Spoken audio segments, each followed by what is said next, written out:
Good day. Good afternoon, everybody. Welcome to Purely OCD. We are going to be talking about relationship OCD Sure today. are. Yes, relationship OCD in the house. Yes, last time we recorded this many years ago, I feel like Yeah, we got derailed we several got times. and also there was a bunch of The back Instagram end. issues. Yeah. Yeah, So so hopefully this will just be the once. fingers crossed. Yeah. So, um, Lauren and I were just talking about how I think we're going to start structuring the subtypes into three categories. So this is kind of what to expect. So it'll be three parts typically. So it would be obsessions, which is today. The next podcast will be compulsions, and then exposure and response for the last. Mostly that's what it'll be like. Yeah. So, yeah. A good structure. And that way people can go in and glance. Oh, I Yeah. want to learn more about compulsions with this subtype. Hopefully that's helpful. Yeah. So, without further ado, shall we Let's dive in. Um, So when we're talking about relationship OCD, we're generally talking about in the context of intimate relationships, but it doesn't necessarily have to impact like a romantic or intimate partnership. It could also impact your relationship with your child or a friend and I mean, you can kind of see where this could get hooked into some social anxiety as well. So this mm, is where it's all sort of blurry, but maybe we primarily stick to talking about like interpersonal or yeah, intimate partnerships, and intimate partnerships is good. I like it. Um Also, just kind of as a caveat, this subtype of OCD sometimes can hook into sexual orientation OCD. Hmm. That's very So, true. if you think of like the really vanilla, basic relationship OCD thought, it might be, what if my partner isn't the right person for me? And naturally, that could quickly jump into, am I really even attracted to this sexual orientation? Right. Is this individual really even of the gender that I Yeah. purport to be attracted to? Right. Right, Or exactly. that I'm So identified with being attracted to. So yeah. Yeah. they all bleed into each other. So, In fact, I would say, I don't know if this is your experience, but I think most people with sexual orientation OCD also, when they're dating, have anxiety specifically related to the relationship and being completely honest and whether or not yeah. they are with the right person because of the sexual orientation Yep. concerns. Absolutely. Yeah. It's a good point. Yeah. And a lot of avoidance too, not to, sort of jump into the realm of compulsion, but there's a lot of Big time. I'm not going to date because that's going to bring up a lot of thoughts, Mm, and I don't really want that. Um, yeah. So why don't we talk a little bit more about like the typical what ifs in yep. this obsession? So what if this isn't the right partner for me? Hmm. What What if I'm not if, the right partner for them? right? Sometimes it goes into what if they don't really love me, or what if I don't Mm, really love them, or what if they're cheating on me? And it starts to, that certainly comes up yeah. for people. Yeah, there's the two types of relationship Hmm. OCD, Yep. type 1 and type 2. And I'm trying to think. So Guy Doran talks about type 1 and type 2, I think. And then Dr. Grayson also talks about Jealousy OCD. and then like relationship focused, like the Mhm. partner focused versus relationship focused, I think. But, Yeah, yeah, yeah. um, or maybe that's type 1 and type 2. I probably should have brushed up on that. But Well, point is, it's all the same stuff. It's an obsession around this partner in some way, whether it's the person, whether it's the relationship itself, Yep. doesn't matter. It can go both ways, inside out, back and forth, upside down. For sure. And I think when we're in this discussion about relationship oriented obsessions, we have to acknowledge the impact of culture on this, Mm. because there is this very strong narrative of what relationships are supposed to look like and the fairy tales and all of that. And they're just really not what being in relationship with a human really looks like, in the same way that, a television show about doctors is probably not very Not. accurate, Yeah. or at least it has some inaccuracies or is over dramatized in certain areas. Same with, like, you know, uh, cop shows and stuff. Like, Yeah. everything is going to be. It's not real, and so, but because we're sort of taught from an early age, oh, this is what a relationship is supposed to look like, that it's almost as though we can fear that there are contamination concerns that come up related to, like, oh, my relationship has been tarnished or tainted in some way. And yeah, I think it's that piece of expectation, Hmm. right? And whenever we put like an expectation on anything, it has the potential to go sideways. So, Yeah, so it's and true. Very true. quickly, this is kind of can go into, being a first time parent or any parent, and you're thinking, oh, I should have this really close bond immediately once my child's born. And if they don't, somebody with OCD might go, oh, well, this isn't how it should be, because Right. my expectation of culture is you should be in love and the moment you see your child. And in fact, it's not necessarily the case. So, very Right. similar. It's just a different Different type of variant. Yeah, relationship, but, just a like, it's different a relationship. yeah, but Same it's the same thing. thing. It's like, oh, yeah, and you can even see it coming up with parents, or Hmm. right, like, oh, well, I should feel this toward my parent, and or something to that Hmm. effect, this. Yeah, Yeah. the Disney didn't help us out, guys. They really No. No. gave us a punch to the face, but we're Yeah. undoing it And bit. rom-coms generally were not helpful. It's like, and then they lived happily ever after. Even in, like, the quirky rom-coms that are supposed to be more, like, realistic, it's like you don't really see fights, like, knock down, like, the challenging Yeah, stuff like of relationship. Yeah. Rah! yeah. Which, in a healthy relationship, you're not gonna look cute all the time. So No. I've heard. I mean, I always look cute. I'm just kidding. Oh. Yeah. And also going off this notion of like there is a one true love, right? Mm, That feeds into this fear of what if this is not the right person? Oh, and just so we can go back on track, the relationship focus versus partner focused. partner focus. Sometimes when we're talking about partner, what the obsession really is like nitpicking the way they look or how they talk or their voice or right. So it's very much an obsession around the person themselves, their personality, Right. and we'll go into the compulsions around that, but the obsession is generally them, and then the relationship is what if this is the wrong relationship and what if they're not making me the best version of myself? Right. Or what if Right. they're harming me? Which you can kind of see, though, how I think They all bleed. Yeah. mostly they're part and parcel of one another, Right. because if you're worried that, oh, this relationship might not be the right one for me, it's usually because somehow this person is not the right person somehow.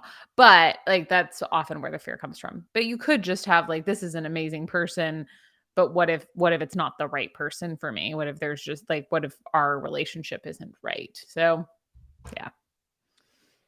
And if you are going off of like this notion that uh, that people are supposed to be your partner's supposed to be your best friend, your lover, the Yeah. parent to your child, or your father to your child, Your your therapist. therapist, your parent. That's a lot of pressure. So let's just pull back. Everybody, take a step back. It takes a village, and we need to diversify our portfolio and increase people in our space. So Totally. Yep. don't need to hyper focus on someone and be like, oh, they didn't do this. Well, maybe because they can't be perfect all the time and they can't have all that pressure on them. Right. And we have to be okay with the imperfection of any relationship. Absolutely. Not there is not a person on this planet who is going to meet each and every one of your needs. Mm-mm, Not one. Um, no. so yeah, expecting that one person, it's a recipe for being disappointed. Those kinds of expectations are bound to let you down and lead you to think things like, oh, maybe this is wrong because this person isn't everything and everyone else is like, this is my best friend, this is my soulmate, this is my whatever. And Mm, it's a lot, to your point. I agree. right. They're going to let you down. That's just Yeah, going to happen. It's just when. absolutely. And I will say too, I was just talking to a colleague about this, that it's interesting what we expect out of relationship. Like and again, based on this storybook situation that we've all been indoctrinated with, that there is this idea that it's supposed to be easy, Mm, and that when it's right, well, you just know because it's so fluid and easy and simple. And I don't think that that's necessarily true. The person who's easy for you, that may be because you have a certain life experience, and it may not even be particularly healthy, but there's an ease with which you navigate it because of the fact that you're familiar with it. So, this idea that somehow, if it's right, it should be easy is a belief that I think gets a lot of people into trouble. right. Yeah. And it's usually pretty easy, like the first couple weeks or months. Yeah. When you're like, oh my I gosh, would this hope so. person is Yeah, everything and they're you're amazing. hopped up on pheromones and And oxytocin, man, oh it's just shit. whoa, it's Just snort overwhelming. that shit, Yeah. Mm. And then you realize that this is a human, and they're no, what's interesting, They're awful. I'm just kidding. I'm and they're just kidding. horrible. Yeah. I think it's really interesting though, because it's not like those first several weeks are the best anyway when you really get down to it. And this is where everyone has this, or people attend to have this rosy image of what things used to be or how they were so great when. The But comparing. exactly, but the reality is that those first weeks of being in a relationship with You're someone, high as shit. well, yes, but you're also anxious as shit, Ah, it's right? true. True. Because and like that's the sort of insecurity of early relationship is universal, because you don't know how that person thinks. So there's like this constant like, oh, like the high comes from this being accepted, right? Mm-hmm. Over and over again.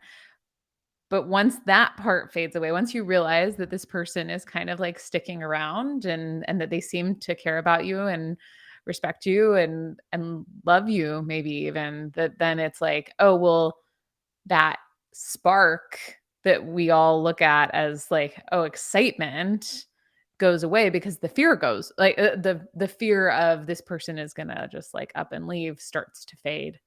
Um Again, it's not healthy to be in a relationship where you're constantly like, "Ooh, are they gonna leave forever?" Like, it's not a recipe for. No, No. no.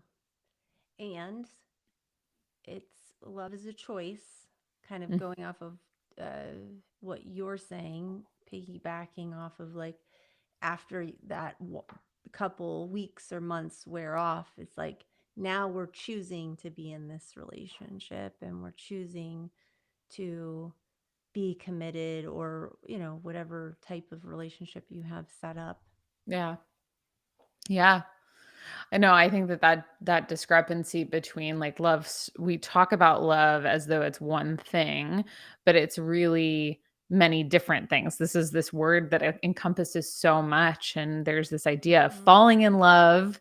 And then there's the idea of loving someone, which Mhm. is, to your point, very active versus the falling in love. I don't know where I read this.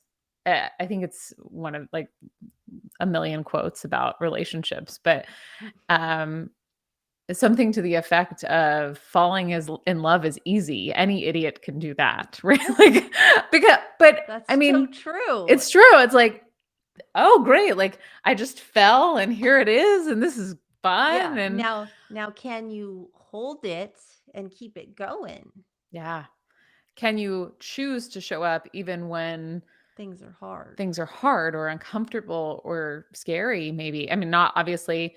I think it's important to recognize too that there are things in a relationship that would indicate that it's probably not a healthy relationship, right? If you're being, you know, spoken down to constantly and like abused physically, emotionally by your partner, something to consider. For sure. We're Which we not. can definitely explore even further when we go into compulsions too, Yeah. because Yeah.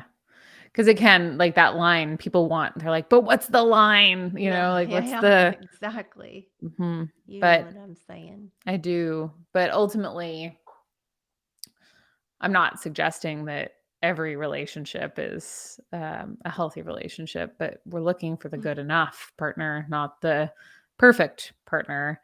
Um, Yeah, yeah. it's true. So, It's hard. Relationships are hard. Any yeah, relationship is hard, especially one where you're like living with somebody and sleeping with somebody and eating with somebody constantly. Can you imagine? I I mean, can. most of you can't. I'm just saying, like, let's just like look at this objectively. Who else do you do that with? Your parents, and then you fight Right. as an adult if you Well, live together. and most of us as children, right, there is a fair amount of friction with our parents. Like, even if they're really loving, kind, wonderful humans, Right. that You're there's just going to on be, top of each other. right. That's what it is to be in an intimate, like to really know somebody. It's messy. It's not simple. It's not easy. I mean, you even think about it with friends, that you Hmm. go through your blips and then there's the, oh, well, they said this and this was my experience and that sucked. And you don't even have to be with them, to your point, like half the amount of time that Yeah. you end up being with if you're, in a monogamous partnership, I guess in Yeah. particular. But Yeah. In particular, that one. yeah, yeah. So it's messy and there's lots of room for doubt. Question for you, Mhm. since we're sticking on the obsessions, is that the jealousy type Mhm. relationship OCD, um, what are your thoughts on that? Because I mean, the way I think about it is like, well, if we're not looking at it in terms of OCD and we're just purely looking at it as like, this is somebody who's constantly worried if somebody's cheating on them, even though there's no evidence to show that, Yeah. that the reality is it's based in anxiety. And Right. so anxiety is anxiety is anxiety. For sure. I'm curious what your thoughts are on it, and Mm. have you treated it, and For what else? sure. Yep. I have treated it. Um and I think it gets a little bit confusing because it can start to, anxiety isn't only the realm of OCD or anxiety disorder diagnoses, and so that Mm-hmm. it tends to come up in other diagnoses as well. So there might be a whole other constellation of symptoms that also need to be addressed. Um, Yes. and so if somebody, for instance, struggles with, I think we're both on the same page because this will often show up as like if you have anxiety related to the idea of being abandoned Mhm. and you tend to have these like really high emotional highs and lows in terms of um, your emotions aren't necessarily regulated as well as they might be, and Mhm. maybe that even veers into you're getting so low regularly that there's thoughts of suicide, then and this is just, those are a couple of symptoms that might start Mhm. to indicate that there might be like borderline personality disorder also going on. Now, this is not, it's not clear cut. And the point is like, Mhm. of course, anxiety comes up in other disorders. So I do think that what we're talking about in terms of navigating anxiety is helpful regardless of whether or not you're dealing with an anxiety disorder per se. I also think that there may be instances in which people also would benefit from having additional help with some of these other symptoms that are a little different. Maybe needs a little more TLC. Yeah. But I don't know, like, and I not to say not everybody with fears, like with the obsessive doubt related to jealousy or this idea that maybe my partner's being unfaithful, like not all of those people are going to fit into a category that where they do have more symptoms than just that. In which case, they may very well meet criteria for OCD or an anxiety disorder, but Yeah. so it's not cut and dry. But like, I'm going to bounce that question back to you. What are your thoughts? Yeah, no, absolutely. I think it's that trust is a behavior, right? And that if we're feeling lots of jealousy or concern, I mean, if you're talking about borderline, I do think there's like a lot of adjunct stuff like interpersonal effectiveness and learning how to Totally. communicate, like, hey, it hurts me when you do that. Like, but if we're looking at it in terms of purely anxiety and what if I'm not good enough? Or what if this person is just, I don't know, they're just fixated, like very hyper vigilant. Could And and could totally come from trauma too, right? come from trauma. It could come from like a traumatic relationship that just happened too, It's as true. well. Yeah. Um, it could happen. I've seen it happen after childbirth too. Mm, It's like there's like a change in their body and their relationship with their partner. totally. It's like our relationship isn't the same. We're not connecting the same. And Yeah. then, it all goes downhill from there. Just kidding. Oh, very optimistic, Kelly. No, treatment will get us back online, but Yes. the behaviors of trusting and really handing over and jumping in and saying, we're going to trust this person by not engaging in questioning them, the mental rumination, which I know we're getting into compulsions right now, but No, but I think yeah. it's really important to recognize everything that you're talking about. The reality that people um, get hooked by all sorts of different content. Yeah. Sometimes you're just anxious at the idea that maybe you your partner might find somebody else attractive and might not want to be with you ongoing. This is scary. It's a scary Very. story. Yeah. And you can have a thought around this too, where you see someone attractive and you go, oh my gosh, does that mean if I'm attracted to that person, does that mean this is not the right relationship for me too? Right. Yes. Lots of groinal checking. Oh no, I Oh, just went into the compulsion section again. next week. Sorry. Yeah, We'll get there. we'll We'll get get there. there. Yeah. But Uh, yeah, Anything else on the obsession front? I mean, no, I don't think so. I mean, there's so many variations, but I think we've totally. covered the vanilla, straightforward, Yeah. common ones. Yeah. Yeah. Yeah. And I just want to say too, like maybe to round this out and get any final thoughts from you. I think anxiety, OCD like to latch on to things that are inherently messy. and where there is doubt that just lives in it, right? Like relationships Cannot have any are certainty here. no, you can like Yeah.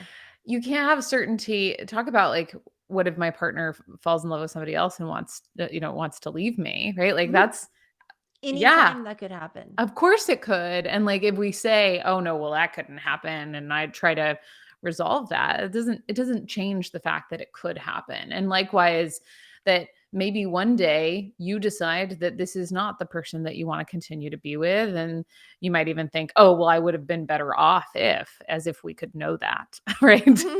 As because it's not like we can play out the different scenarios and sort of like see and like, "Ah, I picked this one because so and I think a lot of it is in the fear of regret too, right? But Yeah. there's Time and but there's no way to know.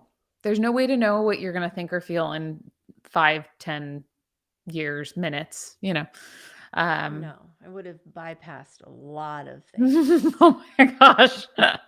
Amen. Oh my gosh, if I could In take this life. brain back like Yeah. 20 years, this is a game changer. Yeah, But we might not have been here. So, that's the thing. So, yeah. So, yeah, that's exactly what I was going to say. To your point is like OCD really, it's so attached to those things that we really like zero certainty whatsoever. yeah. And ultimately, we just have to jump in and take a chance and Yeah. hope for the best. Just jump in and make a commitment and see how it goes, and Yeah. and then you can always make a different choice sometime later if you decide that this was not the choice that you'd like to continue choosing. Yeah. And I know this probably all sounds like triggering and what the Mm, heck are they talking about? I promise the next part two on compulsions, I think will clear up a lot. Um, mhm. in particular, with this obsession, there's a lot of, well, with every obsession, there's different nuanced things that you have to consider. And this one in particular has a few different ones that are related to how important the decision is. And Yeah. yeah. I think yeah, and maybe more on this next time, but I don't think either of us are trying to be flippant. Obviously, like if Mm-mm. you're looking at the life that you want to live and, maybe making a commitment, you're going to want to be thoughtful about that. And most of the people who find themselves listening to a podcast called Purely OCD are probably they're probably going to veer toward thinking more about it than is necessarily helpful. That's not, Yeah. Yeah, yeah, that's um, okay. You're in good company. yeah. Welcome to the shit show, everybody. We're glad to have you. Yeah, Um, welcome aboard. you are in very good company. Yeah. Um, yeah. So, all right. Well, Awesome. thank you all for joining. Yeah. Thank you. And good to see you, buddy. Good to see you too. We'll see you next We'll week. see you next week. All right. Bye. Bye.